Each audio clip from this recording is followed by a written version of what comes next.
Hello बच्चों, let's see the question and the question is bond dissociation enthalpy of hydrogen, chlorine and HCl are given respectively।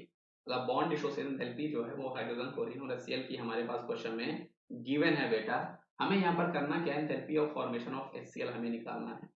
तो सबसे पहले बेटा आपको ये पता होना चाहिए कि एंथैल्पी ऑफ फॉर्मेशन हमारा होता क्या है। तो कोई भी सब्सटेंस को जब हम एक मोल बना रहे होते हैं directly from its constituent elements, तो उस टाइम पे जितनी एनर्जी का हमारे पास चेंज होता है, जितनी एनर्जी एब्जॉर्ब होती है, रिलीज होती है, उसी को हम लोग एंथैल्पी ऑफ फॉर्मेशन बोला करते हैं। याद रखना बेटा, जब कभी भी हम लोग किसी भी कंपाउंड, एक मोल जो कंपाउंड होता है उसके कंस्टिट्यूएंट एलिमेंट से बना रहे होते हैं डायरेक्टली, है ना, और उनका जो स्टैंडर्ड स्टेट हुआ करता है, तो उस टाइम पे जितनी एंथैल्पी का हमारे पास चेंज होता है वही हमारी एंथैल्पी ऑफ फॉर्मेशन कहलाती है।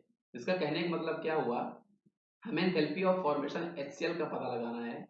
मतलब HCl के लिए बेटा हमें इसके जो कंस्टिट्यूएंट एलिमेंट्स होंगे वो हैं हाइड्रोजन और क्लोरीन।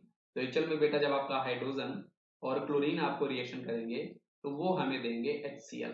अब बेटा हमें एक मोल कंपाउंड बनाना होता है, उसको बोलते हैं एंथैल्पी ऑफ फॉर्मेशन। इसलिए हमें यहाँ पर एक मोल के रिस्पेक्ट में इक्वेशन को बैलेंस करना पड़ेगा। तो ये जो आपकी इक्वेशन है बेटा, ये हमें बताती है enthalpy of formation of HCl की इक्वेशन, है ना। एक मोल HCl आपका फॉर्म हो रहा है। और क्वेश्चन को सॉल्व करते टाइम जब कभी भी आप एंथैल्पी ऑफ फॉर्मेशन निकालोगे HCl का बेटा, जिसको हम लोग एज एंथैल्पी ऑफ रिएक्शन भी सॉल्व कर सकते हैं, तो ये इज इक्वल टू बेटा आपका क्या आएगा।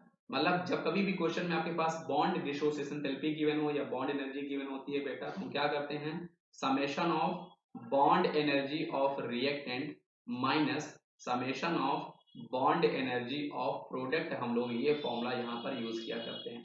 अब बेटा यहाँ पर बॉन्ड एनर्जी ऑफ रिएक्टेंट देखो, रिएक्टेंट में आपके पास क्या है, हाइड्रोजन और क्लोरीन है।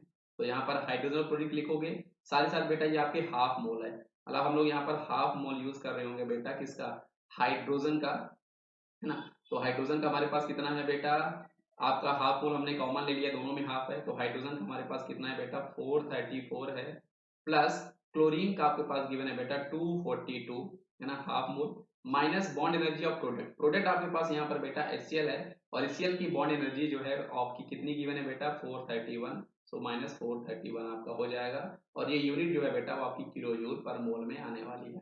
अब इसको सॉल्व करो बेटा, सॉल्व करने के लिए आपका 246, है ना, 4 3 7 और 4 2 6, सो 676 डिवाइड बाई 2 हो जाएगा, माइनस 431 करना पड़ेगा, तो आपके पास आंसर आएगा। इसको डिवाइड करोगे बेटा तो 2 3 है ना 8, सॉरी 2 3 6 एंड 2 3 2 8 जा, मतलब -338, 431 को जब आप सॉल्व करोगे बेटा, यहाँ पे जो आपकी वैल्यू आने वाली है वो आपकी आंसर हो जाएगी। और आप देख सकते हो बेटा, इनको सॉल्व करने के बाद हमारे पास -93 आने वाला है। मतलब ऑप्शन नंबर ए जो होगा वो इस क्वेश्चन का सही जवाब होगा, जो कि आपका आएगा -93 किलो जूल पर मोल।